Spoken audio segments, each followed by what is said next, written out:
After enduring a long and painful labor, I finally gave birth to our child.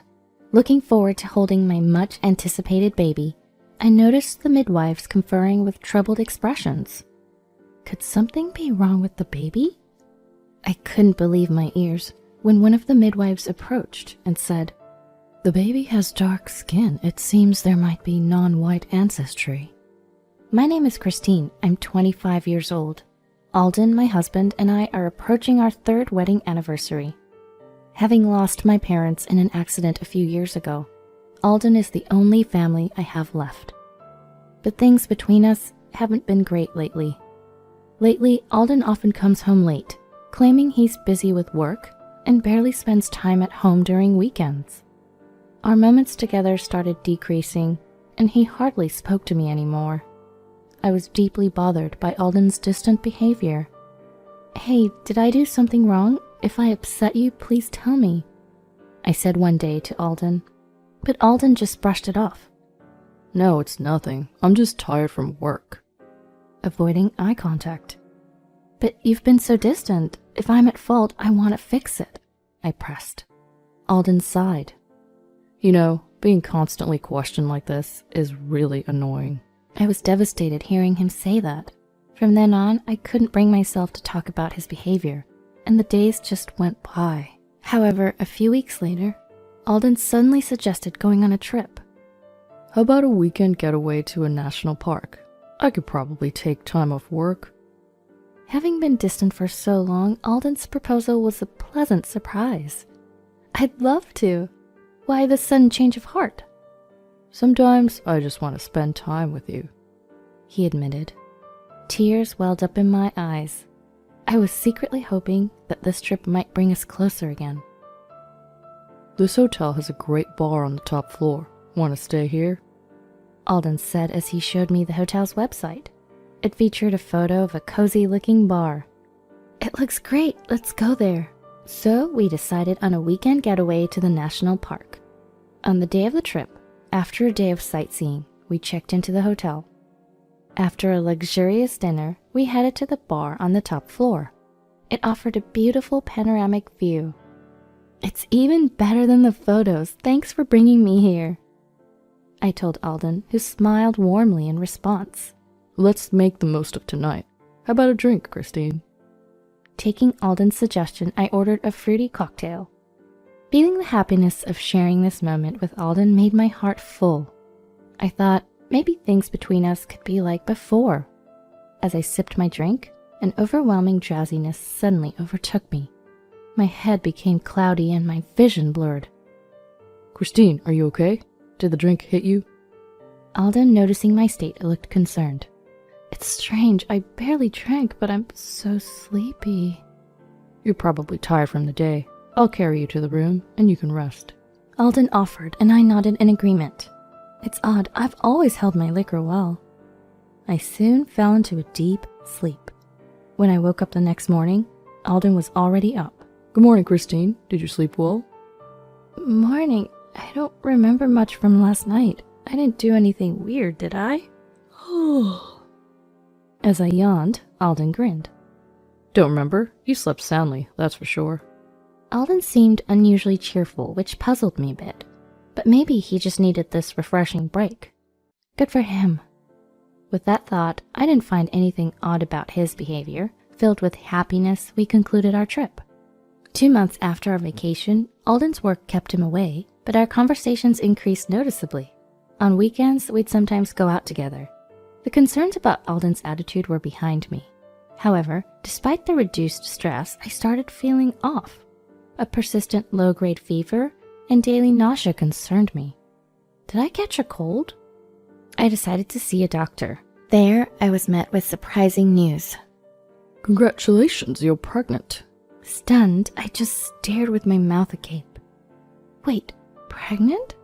I never expected such joyous news following the mending of our relationship. Having always wanted a child, I was elated. When Alden returned from work, I eagerly shared the news with him. "Alden, I'm pregnant." With a big smile on my face, I shared the news. Alden, taken aback for a moment, quickly responded with a smile. "Really? That's great. We better take good care of yourself." However, I felt something was off in Alden's reaction. His words seemed forced, almost rehearsed. I think I'll have more free time soon. I'll be there to support you. My happiness overshadowed my doubts, and they faded. Alden started coming home early, as he promised. He began helping with chores, and was particularly considerate about my health. Are you feeling okay, Christine? I'm totally fine, especially with you helping out so much. Thank you. Day by day, I felt content with Alden's unwavering support. Eventually, we learned we were expecting a boy. My excitement made me browse baby boy clothes and toys online almost daily. Even though it might have been a little early, the joy of expecting a child with a loved one was overwhelming. 9 months passed, then the day came. With the start of my contractions, Alden, my parents-in-law, and I rushed to the hospital. Enduring what felt like an eternity of pain, I held on. After what must have been hours, I suddenly felt a decrease in the pain. And then, I heard the baby's cry. He's healthy and he's here. Relief washed over me and I felt my strength leave my body. With my eyes closed, I waited for the midwife to say, "You have a healthy baby boy." But no words came from her. Instead, I could hear the midwives in the delivery room whispering, sounding puzzled. Was there something wrong with the baby? My face turned pale. But the next words from the midwife were beyond anything I could have imagined. Excuse me for asking, but your husband is Caucasian, right? Caught off guard by the unexpected question, I replied, "Yes, my husband is Caucasian and there's no history of any foreign ancestry in our families." The midwife hesitated. Is there something wrong with the baby?" As I asked hesitantly, the midwife finally spoke. The baby has dark skin. I believe there might be non-Caucasian blood. Dark skin? I was in shock, trying to comprehend what she was saying. But when the midwife showed me my child, it was undeniable. The baby's skin was dark, clearly indicating mixed race ancestry. How is this possible? I was completely bewildered. Suddenly, angry shouts from outside the room broke the silence. What did you do, Christine? Did you have an affair? Answer me. It seemed the midwife had shared the situation with my father-in-law, and he was now banging on the delivery room door. Please, she just gave birth. Calm down. The midwife tried to control the situation. After his voice faded, Alden entered the room, his face expressionless. "Alden, it's not what you think. I swear I didn't do anything." As I pleaded, Alden looked at me and coldly said, "So, you had an affair, but you got lonely while I was working. We're getting a divorce, and I'll make sure to claim damages." Alden looked at me with a cold expression, but to my astonishment, a chilling smile appeared on his face. Alden was laughing. "Alden?" The moment I called his name, his expression returned to its former coldness. Just leave everything to the lawyers, and never show your face to me again. With that, Alden left the delivery room. Why? Why is this happening? I've never had an affair. I have no memories of any indiscretions, not even in a drunken state. I never even dined out alone when Alden was away for work. Felt like my mind was a whirlwind. Why? Why is this happening? All I could do was clutch my head in overwhelming confusion. Subsequent DNA testing confirmed that the baby wasn't Alden's. Upon my discharge from the hospital, Alden immediately presented me with divorce papers. Once I gather evidence of your affair, expect to pay for it, he said coldly. After that, he left our home. The house was under Alden's name, which meant I'd soon need to leave too. How did it come to this? This can't be right. Desperate for answers, I thoroughly researched every possible explanation for my baby's skin color. Could it be a genetic mutation? Maybe a distant relative from a different race? But no matter what I discovered, the DNA results remained a significant barrier. Every day was a struggle, unable to prove my innocence. As I raised my baby, whose father remained unknown, I spent my days crying. To make matters worse, my in-laws barged into my house daily, hurling insults and accusations at me. You ungrateful wretch, after all the sympathy and support we gave you after your parents' death, you repay us with this. I didn't do anything. Why doesn't anyone believe me? No one believed a word I said, and my spirit was nearing its breaking point. 2 weeks had passed since Alden left our home. There was no contact from him, even though he'd said he would gather evidence before demanding compensation, and for good reason.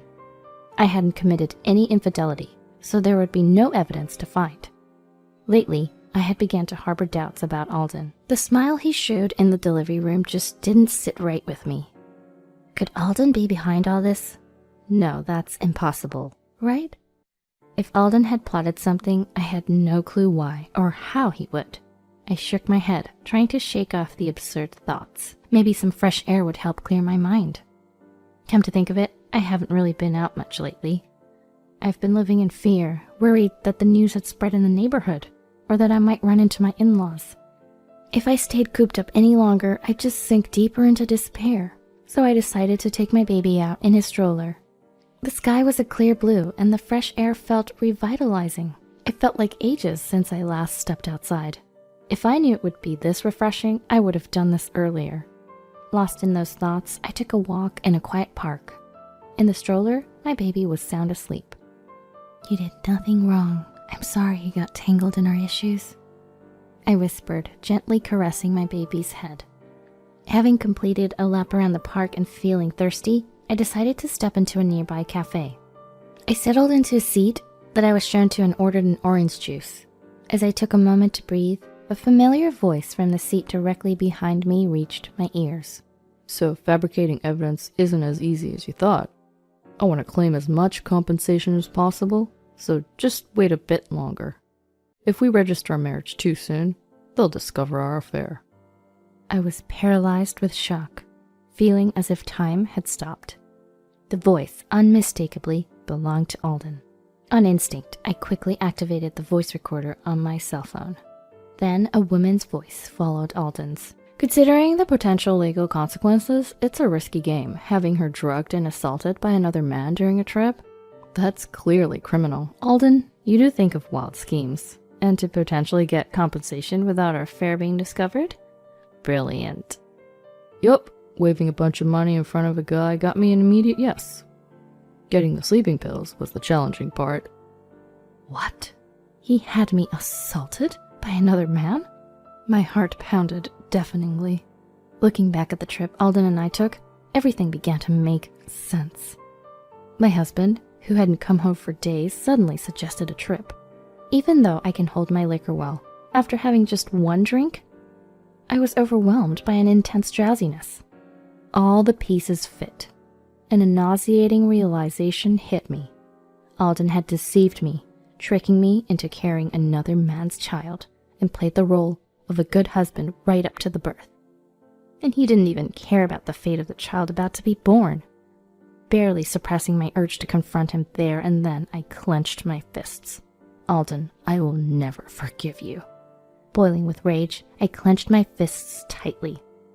I waited for the two of them to leave the cafe and managed to snap a photo of them. With that, I headed straight to the police station. Can you please listen to this? The overwhelmed me didn't know where to start, my voice shaking. Although initially surprised, the policeman promptly escorted me further inside. After listening to the entire recording, a compassionate policewoman said, "Must have been tough, being accused of something you didn't remember and no one believing you. It's okay now. Leave this to us." Tears welled up in my eyes. Thank you so much. Days later, the police, armed with the evidence, issued arrest warrants for Alden and the man he had involved. Policemen apparently stormed the residence where Alden was living with his mistress. Immediately after, Alden called me. Hey, Christine, what the hell is going on? There are policemen at our house. It's you who had an affair, right? Just because you don't want to pay compensation, you pull a stunt like this? Alden ranted over the phone. From behind Alden, I could hear a voice desperately trying to calm him down, saying, "Put your phone down." It was probably one of the policemen. Alden, probably shaking off the officer, continued shouting, with sounds of a struggle reaching me. Who played dirty here? Your actions were clearly criminal, and you didn't think about the life being brought into this due to your selfish desires. You're just despicable. In a fiery retort, I shot back, and Alden continued to shout, his voice almost breaking. Feeling almost on the brink of insanity, his voice became so garbled I could hardly understand what he was saying. Then a loud crash echoed, and suddenly the other end of the phone line went silent. Curious, I strained my ears to listen. After a brief pause, I heard a policeman's voice. What the heck are you doing? This is obstruction of justice. No, I didn't mean to. Alden's voice trembled. You've got blood on your head. Get him to the hospital now. Hey, you, settle down. The policeman yelled at Alden. It seemed that Alden had shoved the policeman, causing an injury. No, I haven't laid a finger on Christine. I didn't do anything. I'm innocent, right? Alden sounded desperate, but the policeman swiftly shut him down. You tried to deceive the victim and claim compensation, right? That's a clear fraud. We're arresting you on charges of fraud. No, I didn't mean to commit fraud. It's true, believe me. You have the right to remain silent. Do you waive that right? The officer recited, ignoring Alden's pleas. Wait, I only wanted a smooth divorce. I never imagined it would come to this. Alden's voice was pitifully shaky. Come on, Christine, help me out, please. I apologize, okay? Deep down, I truly love you. Let's start over and then we can surely... I felt something snap within me as Alden continued. I never want to have anything to do with you again. Reflect on your actions behind bars. Hey, Christine, wait, Christine! I hung up without waiting for his response. In the corner of my room, my baby was peacefully asleep. Following the incident, the biological father of the child and Alden were quickly arrested. At the trial, Alden faced multiple charges, including fraud, drugging me with sleeping pills, and orchestrating the entire scheme. It seems he's destined to spend the rest of his life behind bars. On top of that, Alden was ordered to pay me a lump sum as compensation, and his wages from prison work would be garnished. In a twist, the other woman was also arrested. The voice recording I provided had captured her voice, and the testimony from the arrested man made it clear she had assisted Alden in his crimes. And so, all three who deceived me faced legal consequences, bringing closure to the incident. The child born as a result of this event was decided to be given up for adoption through the Child Welfare Agency. It seems the arrested man's home country has strict religious views on pregnancy and abortion. When he eventually leaves prison and returns to his home country, he'll likely face severe repercussions. I was reassured that the baby would be raised in a distant place, far removed from all this drama. On my end, I decided to return to my late parents' hometown. After Alden's arrest, my in-laws deeply apologized and proposed we live together, but I wanted nothing to do with them anymore. Surrounded by familiar faces and places, I yearned to heal my emotional wounds. Now, enveloped by childhood friends and distant relatives I hadn't seen in years, I'm enjoying peaceful days. I hope someday to meet someone who truly loves me and build a warm family together.